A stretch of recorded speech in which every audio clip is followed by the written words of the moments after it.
Does your iPhone suddenly shut down with 20 or 30% battery left? No warning, no low battery alert, it just turns off. Here's why it happens in 2026 and how to fix it. If your iPhone shuts down suddenly, first try plugging it into a charger. In most cases, it turns back on immediately with the same battery percentage. No charger, force restart. Press volume up, release. Press volume down, release. Hold the side button until the Apple logo appears. This only turns it back on. It does not fix the root problem. Outdated iOS can cause power management bugs. Go to Settings, then tap General, tap Software Update.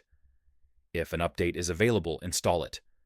For many users, this alone fixes random shutdowns. When iPhone storage is almost full, the system becomes unstable.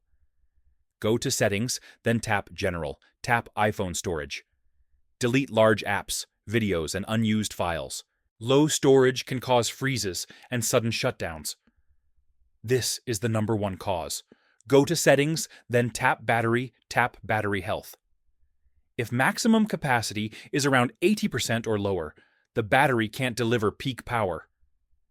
Even with battery left, the phone shuts down to protect itself. The real fix is battery replacement.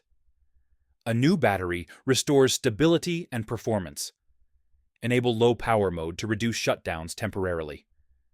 If problems continue, back up and reset the iPhone. And if none of this works, visit Apple. It could be a hardware issue. Unexpected shutdowns aren't random. They're usually caused by battery health, storage, or software. Subscribe for more real iPhone fixes.